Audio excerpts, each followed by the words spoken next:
Nous allons parler dans cette vidéo du théorème de Pythagore.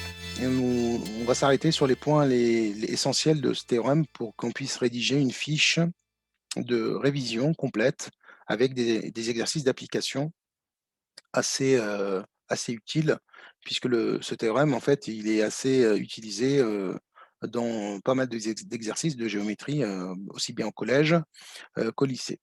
Alors, Pythagore est né à Samos vers 580 avant Jésus-Christ. Il est mort vers 495 avant Jésus-Christ, donc il a vécu à peu près 85 ans, ce qui était assez exceptionnel pour l'époque. Donc le théorème de Pythagore, tout le monde sait que on a d'abord la condition nécessaire, il faut qu'on ait un triangle rectangle, et puis après, en fait, c'est une histoire de calcul d'aire. On oublie assez souvent de le dire. On voit souvent le calcul de longueur, qui est une application de ce théorème, mais on oublie que c'est un calcul d'aire. Alors, on va voir aujourd'hui dans cette vidéo, c'est quoi ce calcul d'air et comment on est arrivé à ce calcul-là. Alors, je vous propose d'abord de regarder cette figure. Donc, on a un triangle rectangle ABC, rectangle en A ici. Et puis, j'ai tracé trois carrés, en fait, un carré de côté BC, un carré de côté AB et puis un carré de côté AC. Donc, bon, on n'a pas rajouté le codage parce qu'en fait, ça sera quelque chose, ça sera une figure animée un peu plus tard. Donc d'abord, je place, le décor, comme on dit. Eh bien, on va regarder, maintenant que, en fait, si, on se déplace, heu, on va déplacer, ces petits, motifs, ces petites figures ici à l'intérieur du grand carré, parce qu'on a un petit carré, un moyen et un grand. Alors ce grand carré, en fait, regardez, en fait, si on déplace les morceaux, on va pouvoir exactement épouser l'aire du grand carré. Autrement dit, l'aire du grand carré est exactement égale à l'aire du petit carré plus l'aire du carré moyen, on va dire. D'accord? Alors on va refaire l'animation. Donc du coup, si vous prenez, je vous expliquerai tout à l'heure comment on arrive à ce découpage de ces cas de figure. Mais en fait, c'est-à-dire si on découpe, on obtient un puzzle là, et puis on va refabriquer, recomposer la figure, enfin l'aire du grand carré à partir de ces petits motifs ou ces petites surfaces. À partir de là, qu'est-ce qu'on va pouvoir dire? Bon, en termes de géométrie, je vais pouvoir dire que l'aire du grand carré, c'est bien un carré, donc c'est BC fois BC. Donc BC fois BC, donc c'est BC au carré. Donc ici, c'est BC au carré, là, cette aire-là, hachurée en rouge, puisque c'est côté fois côté. Ça sera égal à l'aire du petit carré ici. Et l'aire du petit carré, on sait qu'il a pour côté AB. Donc ça sera égal à, donc celle-là, je vais l'hachurer en bleu. Donc ça sera AB fois AB, donc AB au carré, plus, puisqu'on a rempli cette aire-là, on a complété en fait cette aire avec les deux aires des deux carrés. Donc avec le bleu, bah, je vais peut-être prendre la couleur verte ici. Et puis la couleur verte, ça correspond à l'aire du carré moyen. Et l'aire d'un carré, c'est côté fois côté. Il a pour côté AC, donc c'est AC fois AC. Et donc c'est AC au carré. Donc on voit que, en fait, on vient de remarquer que, justement, que si je prends l'aire du grand carré, et ben, ça sera égal à la somme des aires des deux autres carrés. Et ben ça, c'est le théorème de Pythagore, en fait, tout simplement.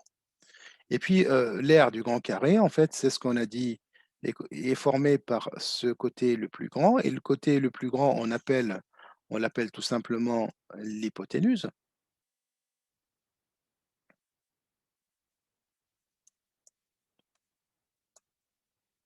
Donc, du coup, l'hypoténuse au carré égale à la somme des carrés des deux autres côtés, puisque là, c'est le carré du côté AB et puis le carré du côté AC. En fait, on devrait dire, c'est le carré formé par le côté AB et le carré formé par le côté AC. Il faut savoir que les Grecs, à l'époque, en fait, ils étaient forts en géométrie. En fait, ils ramenaient tout calcul de nombres à des figures géométriques à des situations géométriques et dont Pythagore et même Thalès aussi en fait, hein, donc ils partaient toujours de situations géométriques. Alors je vous ai dit comme que, j'expliquerai le découpage ici, de ces, surfaces. Donc on va revenir en arrière, bon on va le revenir ici, bon. En fait, ces surfaces-là, on peut les obtenir en traçant tout simplement des parallèles.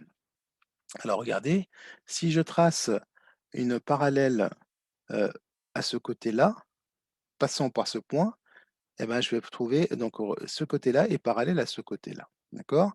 Et puis ce côté-là est parallèle à ce côté-là. Mais comment on a pu avoir ce côté-là? Mais en fait, il vient tout simplement, je vais le finir ici, il part tout simplement de ce côté. On part de ce point, de ce sommet, en traçant une parallèle à ce côté-là. Et on fait pareil, donc une fois qu'on a obtenu ce point-là, donc ce côté-là, on va le reporter ici, donc c'est la même distance, et puis on va se mettre ici, et puis on va tracer une parallèle passant par ce point parallèle à ce côté-là. Et donc du coup, ça nous permet d'avoir ces quatre formes, et si on les découpe, donc vous pouvez faire cette expérience à la maison, hein, si vous découpez ces formes-là, vous allez exactement avoir, pouvoir compléter l'aire du carré formé par l'hypoténuse. Voilà, très bien. Donc maintenant, on va pouvoir rédiger le théorème de Pythagore. Alors, le théorème de Pythagore, on va le rédiger de cette manière-là. Donc, si ABC est un triangle rectangle, alors rectangle, on va rajouter donc rectangle en A. Alors, d'après le théorème de Pythagore,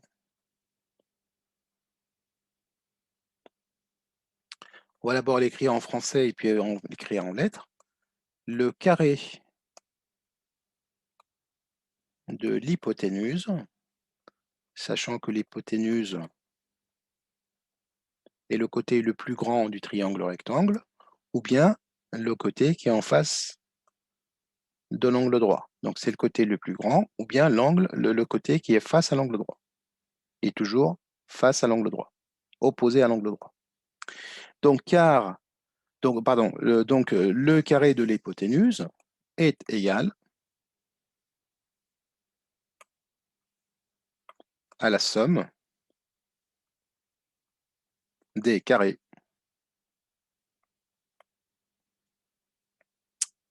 des deux autres côtés. Donc, si ABC est un triangle rectangle en A, alors, d'après le théorème de Pythagore, le carré de l'hypoténuse est égal à la somme des carrés des deux autres côtés. J'aurais dû rajouter autre ici. Bon, c'est pareil. Des deux autres côtés. Alors, ce que je viens d'écrire en français, on va pouvoir l'écrire en lettres. Alors, pour l'écrire en lettres, il suffit de lire ce que je viens d'écrire ici. Donc, BC au carré égale AB au carré plus AC au carré.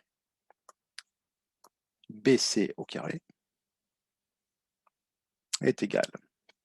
Donc, je vous invite toujours à faire un croquis, un petit croquis, une petite figure pour voir votre triangle. Donc, triangle rectangle en A, donc A est ici, l'angle droit était là, BC. Donc, BC au carré, c'est l'hypoténuse au carré, égale AC au carré,